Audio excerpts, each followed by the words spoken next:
Come on, Alex, really hit it.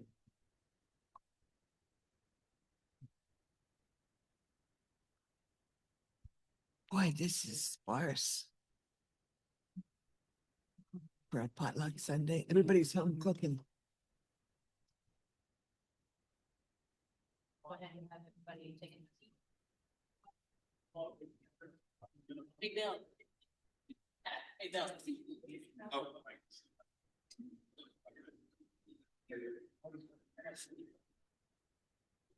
Can you hear me now? Oh, there we go. All right. All right, everyone. We're mute. Everybody go ahead and take their seats. Good morning, welcome. And we're so glad that you are here today. Thank you for joining us as we continue our exploration of our monthly theme of paying attention. If you are a newcomer this morning, we would like to extend a special welcome to you. We're so glad you are here.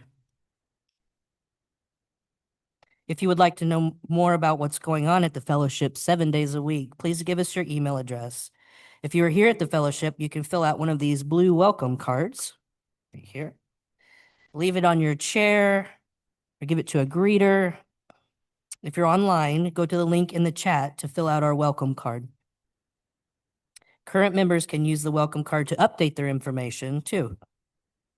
We hope you will stay here for coffee hour and conversation after the service so we can get to know each other, or stay online to chat on Zoom.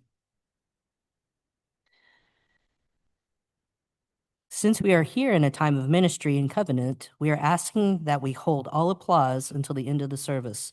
Jazz hands can work if you feel so moved. We can thank everyone for their contributions at the end of the service. All right. Now it's time for the announcements. Before the service starts, we'll go ahead and do those. If you want to submit an announcement to be read, please write it on a slip of paper now.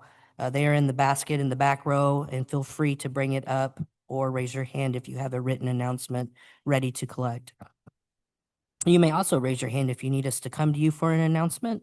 And if you're on Zoom, put your announcement in the chat box at this time. There are always announcements on the back of your printed order of service, and we try not to repeat those verbally. The same announcements are in the email that go out every Sunday morning and more that don't fit on the printed sheet. The Sunday services team wants everyone to be aware that our services are recorded on Zoom, paused for sorrows and joys, and then uploaded to the Cuff YouTube channel. With the current political climate, we want everyone to be aware of this. All right. So announcements. Oh, thank you so much. Thank you. Oh. We got cards for compassion. They are out here in the commons on the table, so please go out there and sign those. And then help clean up after the potluck. We have the potluck today, so help wash dishes, take out trash, wipe tables, someone to take home compost, put away tables and chairs, and it takes a village to get everything done, so thank you. And then today, just a reminder, at 3 p.m. at the Varsity Theater is free. The Iran Beyond the Headlines, a panel discussion by SAU students on Iranian cultures today. So if you have time to go to that, it's free at the Varsity Theater at 3 p.m. All right. So let's please center yourselves with the music of our prelude.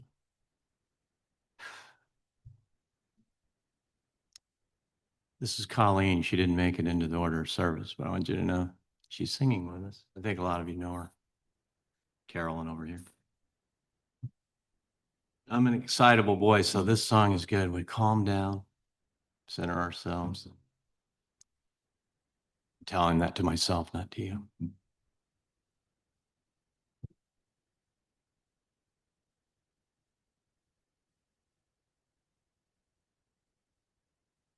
All good things gotta come to an end. Thrills never fade, or they come round again. Bills will be paid, and the pleasure will miss. All good things gotta come to an end. Gotta wish I was home, laying around with my friends. The call of the wild, caution thrown to the wind. Fall of a child, where the longing begins. All good things gotta come to an end.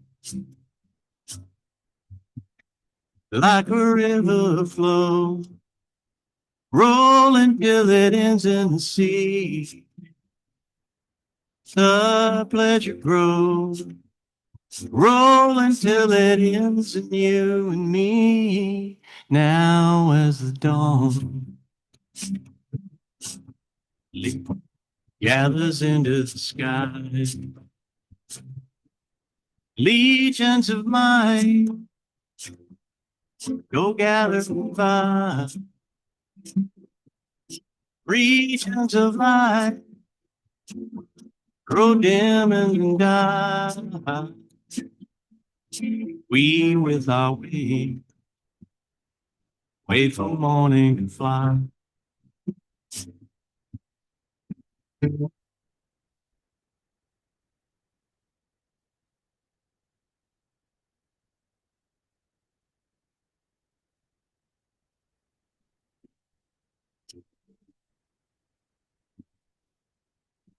Like a river flows, rolling till it ends in the sea.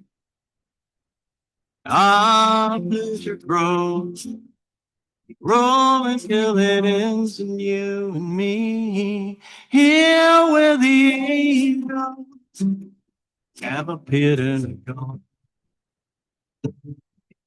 Face like an ember has appeared and then gone. Your face like an ember glows in the dawn. All good things gotta come to an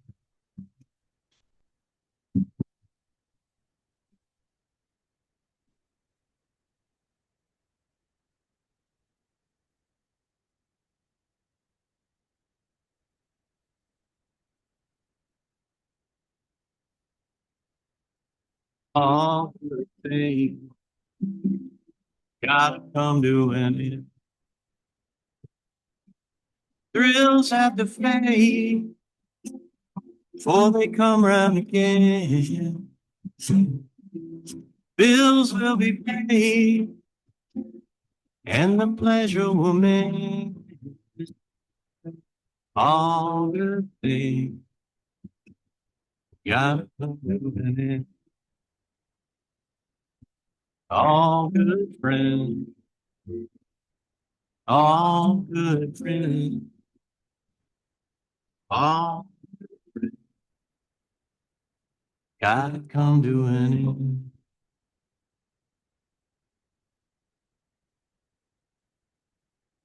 Awesome. Thank you, Glenn. Welcome to the Carbondale Unitarian Fellowship, located on the unceded traditional lands of the first people of present-day Southern Illinois, the Miami, Osage, Kaskaskia, and Quapaw. The fellowship is a member congregation of the Unitarian Universalist Association, sharing the good news of Unitarian Universalism with folks throughout the region.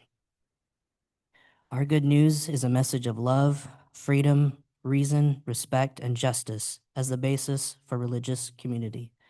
I'm Alex Waller. My pronouns are he, him, and I'm on the board of trustees here, and as well as the LGBTQ plus welcoming congregation. And this morning, I'm your Sunday service facilitator. We are a congregation of open minds and hearts, all ages, all colors, all genders, all abilities, all kinds of wealth, all kinds of love. And now I invite those of us who are online to select gallery view so we can wave at each other, connecting our congregation over space.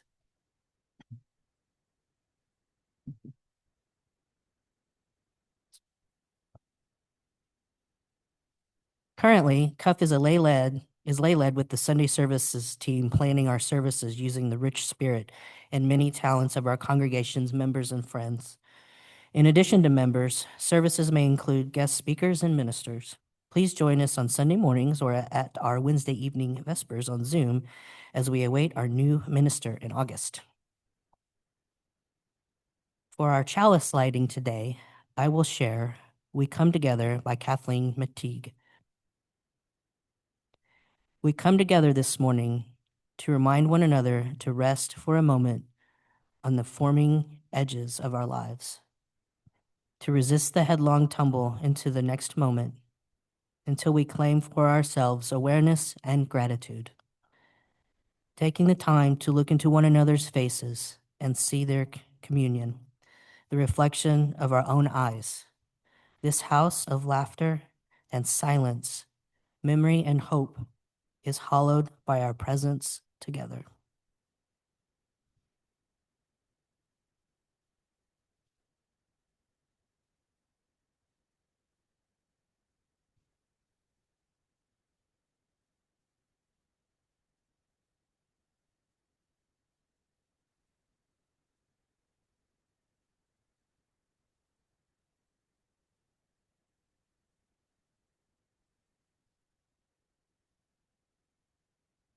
Right? Bill's gonna put a pebble into the bowl of water. Our chalice is now lit. With intention, he lets the pebble ripple out beyond our knowing. All are invited to do the same here at the fellowship or at home to mark a joy, sorrow, or any other feeling you have during the musical parts of the service. We now have our hymn, so please rise as you are willing and able to join us in the singing, Wake Now My Senses. It's number 298 in the gray hymnal, and Elena will accompany us on piano.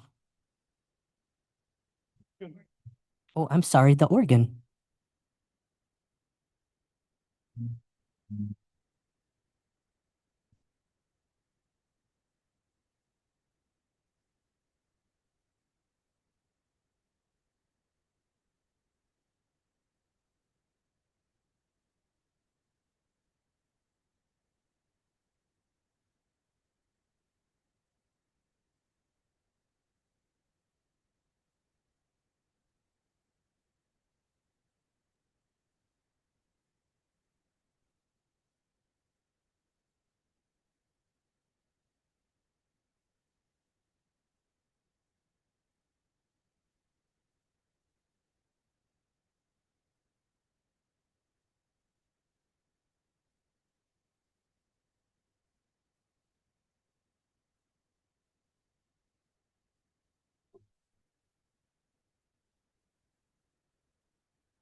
You may now be seated.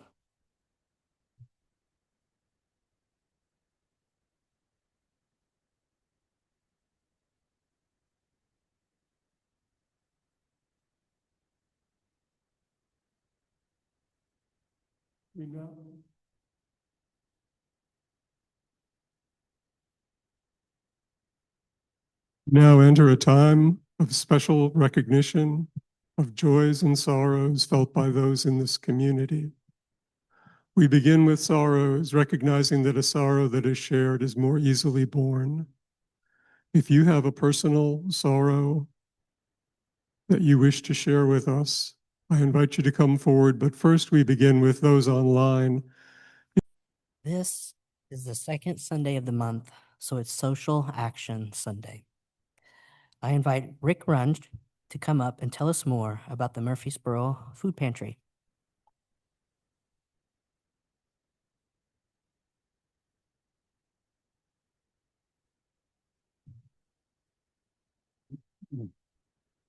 First of all, thank you for inviting the food pantry to come and kind of let you know what we do over there. My name is Rick Runge. I am a board member of the food pantry. And for those of you who don't know where it's located, it is in Murfreesboro on North 14th Street. We only have 3 paid employees, the director and 2 volunteers, not volunteers, 2 paid people who work in the warehouse, moving the food and helping, etc. But I'm here today to kind of let you know what's going on. Within the food pantry, we are a 5-day-a-week operation serving Jackson County families only.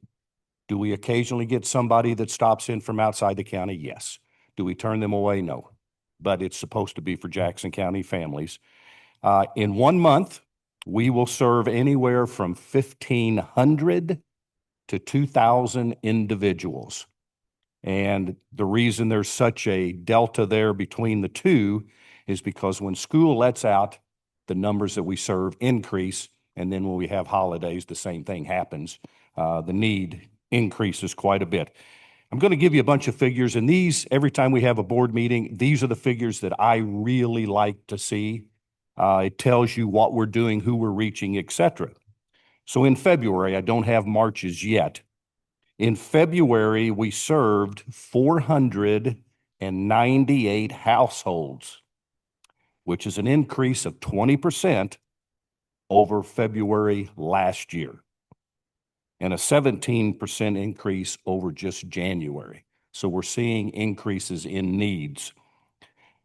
Of those 498 households, there was a total of 1,687 people within those households, which was an increase of almost 20% over February last year and 10% over what we served in January.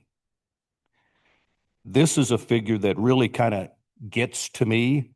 We registered 31 new households, people with a need, in February. There were 13 households that received a mini service. So the way that the pantry operates is you can come 1 time a month to get food, unless you can provide and show a need, and that's what they call a mini service, whereby they can come. They used to call it bread only. The church that I go to in Murfreesboro started putting together what we call bags of love, and last month we gave them 10 bags, which will be used for these people that have an extra need. 56% of the households had 3 or fewer people in them, and about 2% had 9 or more people in a household. I can't even begin to imagine that. And my household had 6 when I was growing up, and I thought that was big. But to have 9 or more is just amazing. 20% of the households had both a senior and 1 or more children in the same household. We served 8 homeless families that had 19 people in them. 3 of those households, homeless households, included children. And that's sad. Our slowest day was February the 17th, We only served 13 households, but our busiest day was February the 20th. We served 44 households. So what does the pantry offer? We offer items like fresh produce, various meats, non-perishables. This is relatively new. Pet food, and non-food items like toilet paper and laundry soap. Now, the laundry soap is being handmade by the director of the pantry is Megan Austin.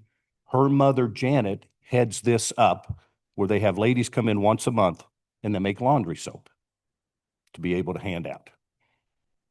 Our mission is to provide families with food for growth, encouraging the clients to make healthy food choices and pair them with basic food needs. Now, there's 3 styles of ways that they can get the food. Pre-made, a client choice because they have dietary issues, and a self-selection shopping. Where does all the donations come from? Most of the food donation monies that we get are spent on meat products and produce purchases. Those are the most expensive. However, we do pickups at Rendleman's Orchard and the farmer's market over here in Carbondale for fresh produce donations. So that plus the weekly produce purchases keeps the produce at a large variety and, more importantly, fresh. So we're currently, and the reason I am here and the reason we were asked is we are currently in the middle of our community challenge. So this takes place every March and April, which are traditionally our lowest donated months. So this challenge is where we ask communities to make monetary donations or non-perishable food donations. So every dollar donated and every food pound donated gets counted towards the goal for this year. Obviously, every year you want to get more donated than the previous year. Our goal this year, would anybody like to take a shot at what our goal is? $1 million. That's shooting for the moon. This would be in pounds total. $66,000 or pounds is what our goal is for this year. Now remember, we get no state or federal donations on a regular basis unless occasionally we get a random grant other than the Emergency Food Assistance Program, and that's through the United States Department of Agriculture, which provides food commodities like rice, beans, canned goods, etc. This year, our community donations and the USDA donations are down. So that we ask, if you can, please help so that we can fill the gap and help the families in Jackson County that have a true need. So again, I want to thank you for inviting us to come. And if you can help in any way, well, we certainly appreciate it. And the one thing I will say, you talk about a lot of people volunteering their time to help. It's amazing the amount of people and the amount of hours that they donate to make sure the food pantry is serving the people of Jackson County. So thank you.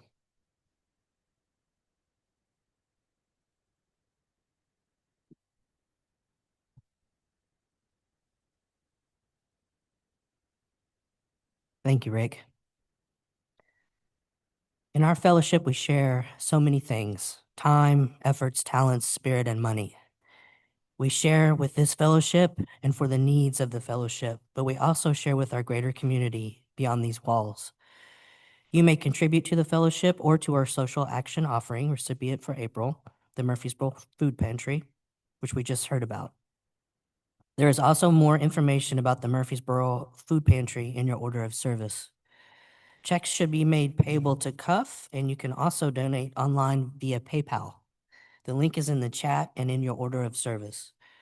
Use the check memo area or the note area in PayPal if you wish to specify a contribution to the Murfreesboro Food Pantry. Also, remember that your spare change makes a difference. All the coins collected during the offering are sent to the UUA Annual Program Fund, which provides important resources to UU congregations, including CUF. So please join me in our unison offering reading. The words are in your order of service and on the screen. Freely we have received of gifts that minister to our needs of body and spirit. Gladly we bring to our fellowship and its wide concerns a portion of this bounty. Your contributions in all forms are greatly received.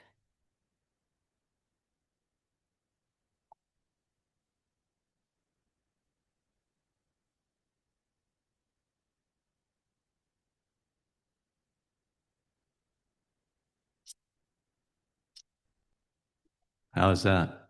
All right. It's raining.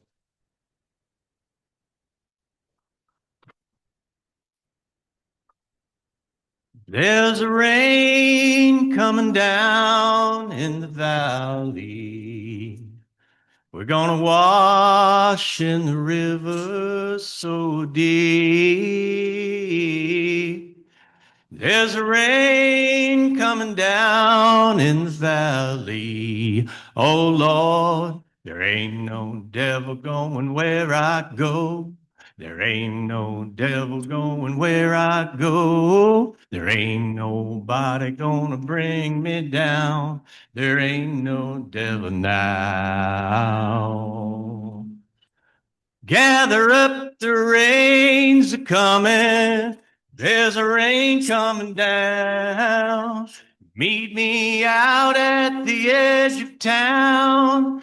There's a rain coming down.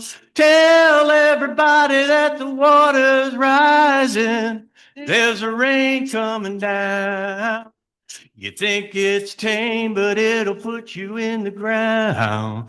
There's a rain coming down. There's a rain coming down in the valley. In the valley. We're gonna wash in the river so deep.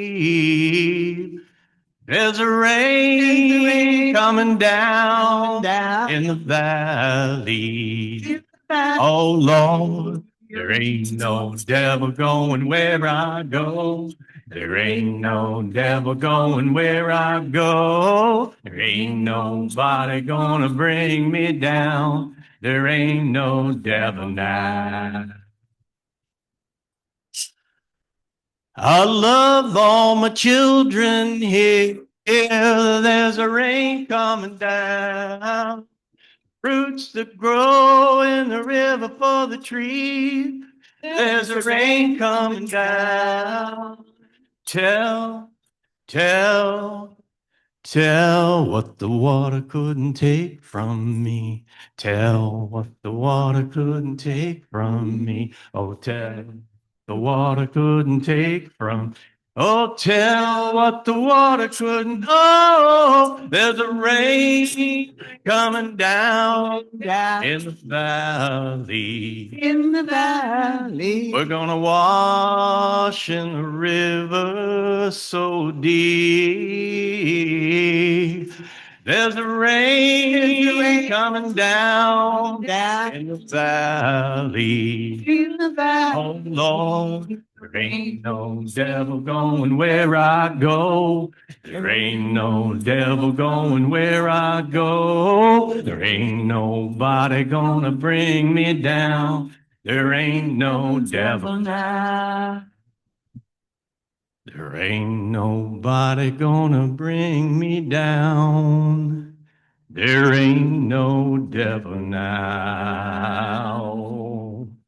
Oof.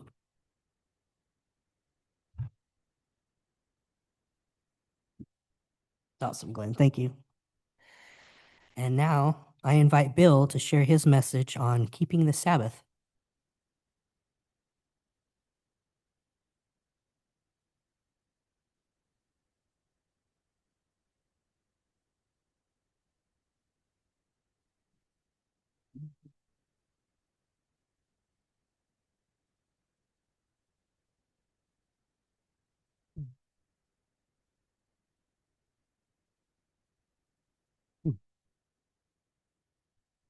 Days pass, years vanish, and we walk sightless among miracles. These words appear in a Jewish prayer that's used as part of the Sabbath recognition. Ask yourself, how true is this in my own life? That days pass, years vanish, and I walk sightless among miracles. What's probably the original description of Sabbath appears in the second chapter of the book of Genesis. In case you haven't heard it lately, let me share it. So the creation of the heavens and the earth and everything in them was completed. And on the seventh day, God finished their work of creation, so they rested from all that work. And God blessed the seventh day and declared it holy, because it was the day when they rested from all that work of creation. Well, my own labors, and I suspect many of yours, are far more modest, but I too try to keep the Sabbath. When I served here as minister, I worked a lot of Sunday mornings, and often Saturday too, because Saturday I was getting ready for Sunday, or Saturday there was a fellowship thing happening, or maybe there was a community thing happening that I felt like it would be good for the fellowship to be part of with me showing up there. So my Sabbath began, sometimes Sunday afternoon, depending whether there was some kind of Sunday thing happening, but sometimes Sunday afternoon or evening, I stepped away from the fellowship and kind of hit the pause button on my channel of the fellowship. And that kept on through sometime, maybe breakfast or so, after breakfast Tuesday morning. This period of non-fellowship time punctuated the other 6 days when the fellowship was pretty much at the center of my thoughts and activities alongside my family. I did my best to restrict my thoughts and activities such that I wasn't doing fellowship stuff during that 36 to whatever it was, 36 hours, whatever it was. For the rest of the week, the fellowship was right there at the center with my family, but that time was a little bit different, actually significantly different. What did my pre-retirement Sabbath consist of? Well, on a typical Monday, there were chores that I took care of, including laundry and shopping and other errands, and possibly some yard work if time permitted. And I often cooked dinner on Mondays. For a number of years, I made a practice of calling my mother Monday afternoon, like around 1:30 or 2 in the afternoon. Sometimes I even found some time to read or just even think about things. What I just described in terms of a Sabbath would not qualify with some purists about what the Sabbath is supposed to be. If instead of Alex, we had an Orthodox rabbi here, that rabbi might well judge that my Sabbath had too many work activities in it, which would be forbidden on the Sabbath. No chores, no yard work, no financial transactions, no use of machines. Maybe the phone call would have been okay. Not sure about that. But while it was a busy day for me, my Sabbath had some redeeming aspects. These were acts of service to my family, and I felt happy to share the work of the household with my wife and my daughter. They weren't just chores, they were gifts of service to people I love. In a different sense, these chores were different from the things I was doing the other 6 days of the week because they were tangible and physical things. You can tell when you are finished doing the laundry. You can tell when the yard has been mowed. You can tell when dinner is on the table. That closure component contrasted significantly with many of the typical acts of ministry that I was doing here, where the completion of a task and its success or its failure can sometimes be hard to tell. For example, When will we have finished putting love at the center? When will we have completed our environmental stewardship responsibilities? And the list could go on. So let me ask you to think for a moment about your own life, about the rhythm of your typical week. Do you have a period that feels to you like a Sabbath? Do you keep Sabbath intentionally? Or is there something you do one day a week, whether you think of it that way or not, that is different from the other days of the week? This may be something you need to think about in order to answer, and that's fine, because thinking, contemplation, paying attention, those are activities that are very much in the spirit of the Sabbath. For some, the Sabbath is a day of being rather than doing. It's an opportunity to recognize the wonder that we exist, as well as the presence and the uniqueness of those people around us. The Sabbath can feel like a kind of a strange concept, hard to get our heads around these days. We're in a kind of a switched on, achievement-oriented, green is for go society.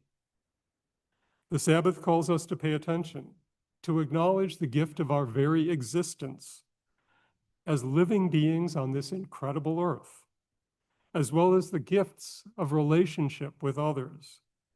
It reminds us of our amazing individual and collective capacity for learning and change and growth. If we keep it well, it helps us recognize the good that we have accomplished. It helps us celebrate our relationships with nature, with culture, with the cosmos itself. The Sabbath offers a contrast. This is what my Sabbath did when I was a minister.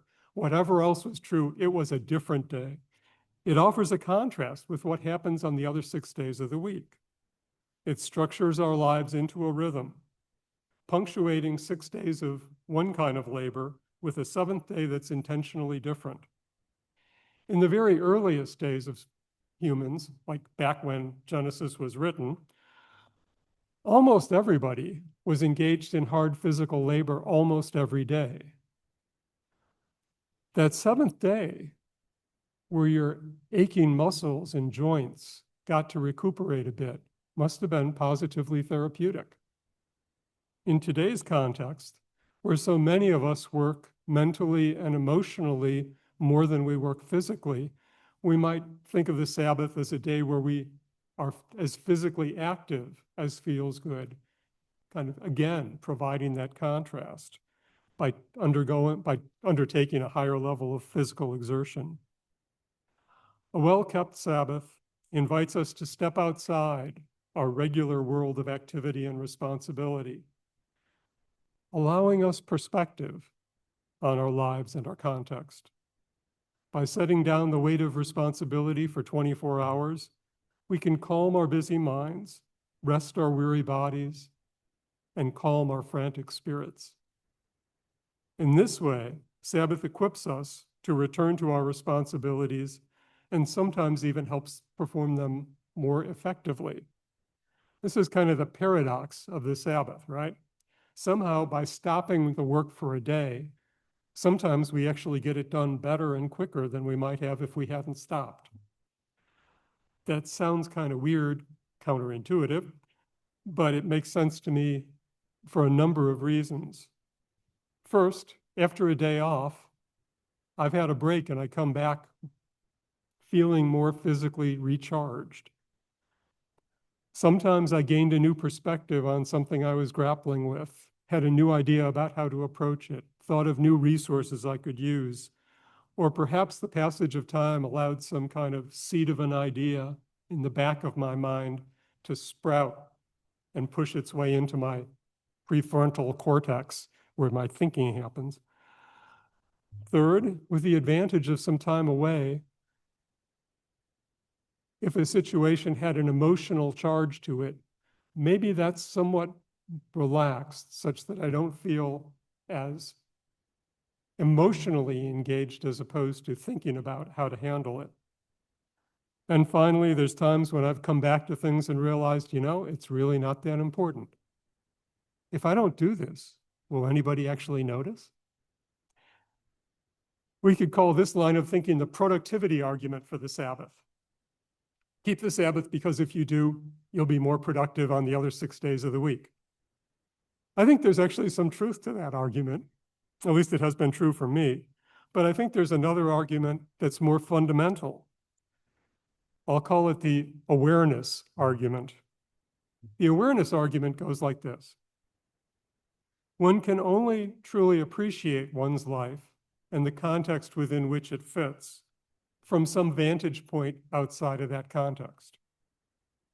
The Sabbath invites us to step outside of our usual context of being and reflect on our lives and what's going on around us.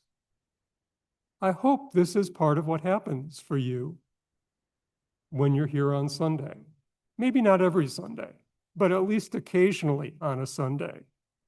You come to appreciate some kind of alternative perspective on your life in particular, or perhaps on life in a more general sense.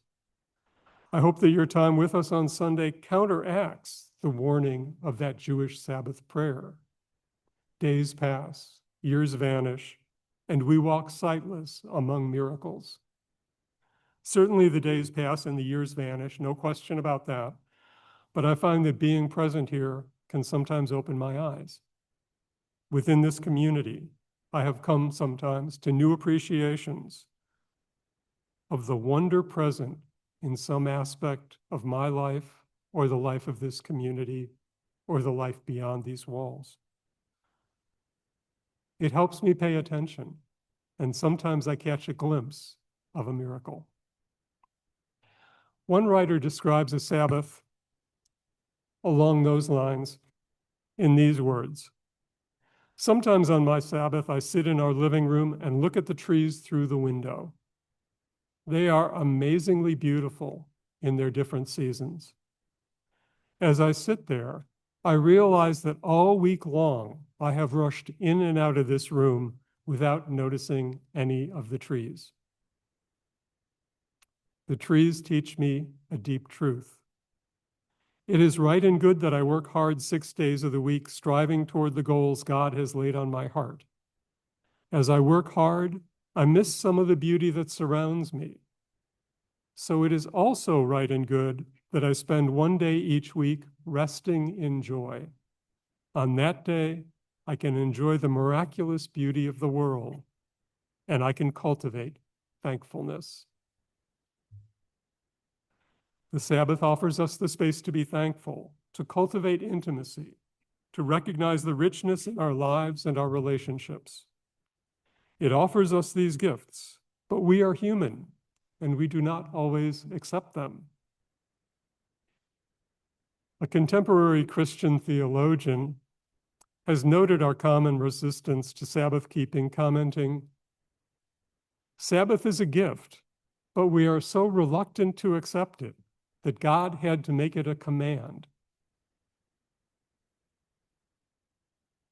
Her insight reminds me that resistance to the Sabbath isn't something that developed only recently in the times of social media and iPhones. Now, why do we resist the Sabbath? Well, again, 24/7, 365 world, Sabbath keeping may seem anachronistic, kind of like this idea or practice that's from sometime in the past, doesn't fit with now, sort of like a typewriter or a telegraph key or an hourglass or something. Something kind of old-fashioned. Maybe at best it's kind of quaint and harmless. Maybe at worst it's counterproductive. We live with a lot of social pressure to lean in rather than to step back so that we can renew and refresh ourselves. Alternatively, maybe it feels risky to keep the Sabbath. It could endanger our sense of self-importance. Sort of like Atlas carrying the world or something. What's going to happen if we put it down? Something critical might go wrong. I think there have been times in my life when I have felt that way, and I have to admit, I've never actually seen the world crumble or anything, or even the things I was worried about fall into pieces. It could be risky in another sense too, in that when we stop and reflect upon our lives, the roles that we play, the relationships that we have, sometimes we might feel some dissatisfaction or discomfort with a role or a relationship or activities that we've undertaken. That might force us to change, and change can be uncomfortable. And in a larger sense, that same thing might happen if we're contemplating the society in which we live.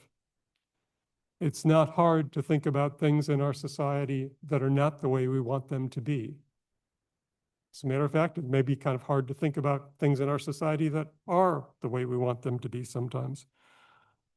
And when we encounter that recognition of injustice, that challenge to act, it might require actions that could feel risky or even dangerous. And these might be some of the reasons why God had to make the Sabbath a commandment. As a retired person, my experience of the Sabbath has changed.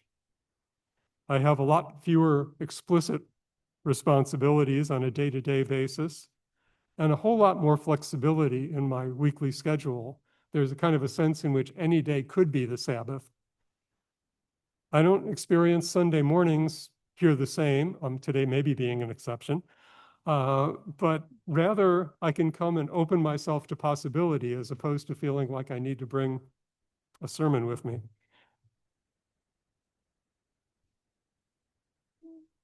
What really happens, though, is more that as an older person, I guess, I wake up earlier than I used to, and I usually wake up before the rest of the household is awake. And I've realized I use that early morning time as a kind of a mini Sabbath, kind of a Sabbath of the day, if you could think of it that way. I pay attention, I contemplate what happened the day before, I think about what's coming in the day about to begin. I can feel a sense of gratitude for things that went well, and a sense of, I should work on that, about the things that deserve further attention. It's a time when I try to think about what's most meaningful in my life. The days pass, the years vanish, and we walk sightless among miracles.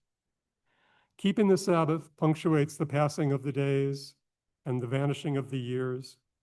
And in keeping the Sabbath, at least every once in a while, we can catch a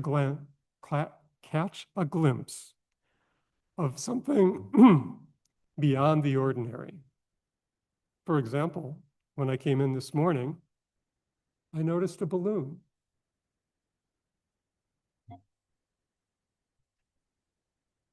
And I don't know how long it's been there, possibly weeks, I'm not sure.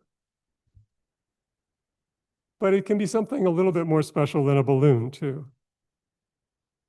There was a Monday afternoon in March 2001 when my daughter, who was then about 11 months old, took her first unassisted steps, walking haltingly but successfully across our family room as she helped me do the laundry.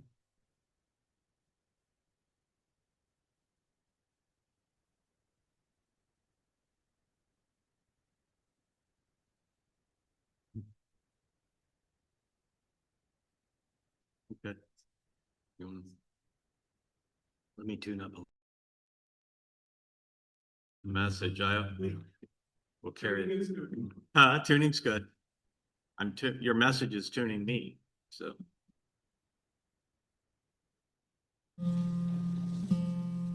I'll sit for this one. I don't need my diaphragm as much. It's that last song. Sing along if you know this. This is a great one of my favorite Unitarian hymns here. Yeah, good. Blue Boat Home.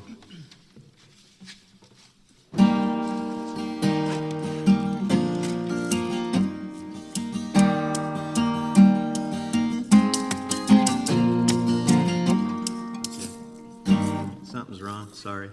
See if I can. All right.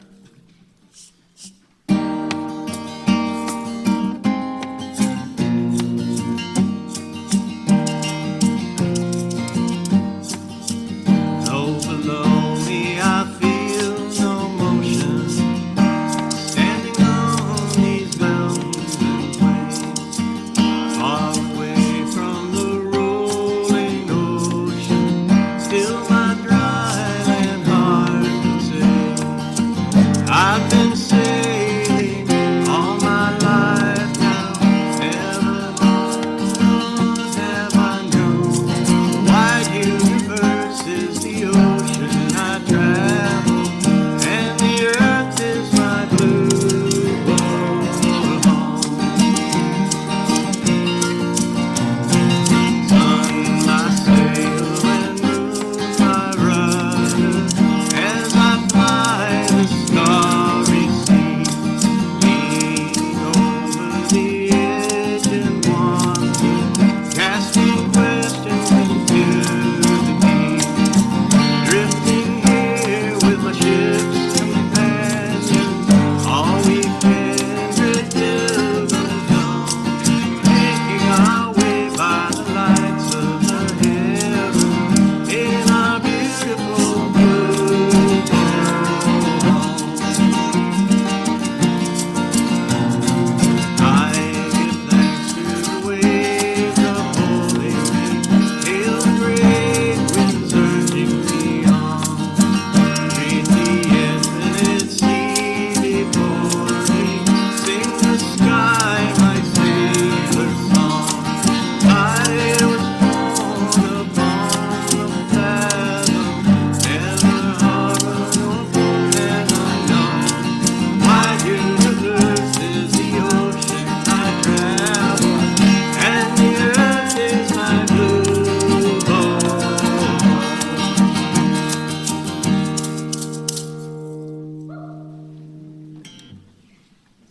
I was out of tune, but thank you. That was great, guys. Thank you so much. I would like to thank everyone who made this service possible, which includes everyone here and on Zoom. Thanks to Bill for his wonderful message.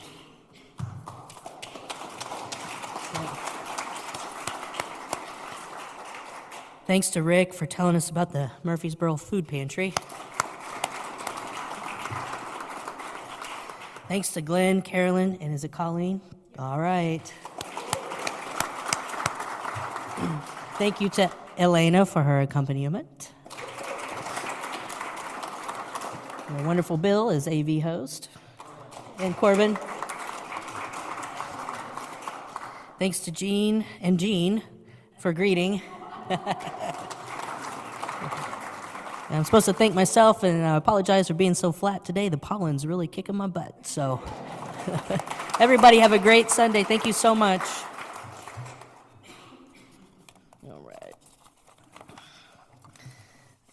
All right, so everyone, please rise as you're willing and able. Hold hands. Hold your palms out for the benediction. And all right. May we be inspired here by Anonymous. May we be reminded here of our highest aspirations and inspired to bring our gifts of love and service to the altar of humanity. May we know once again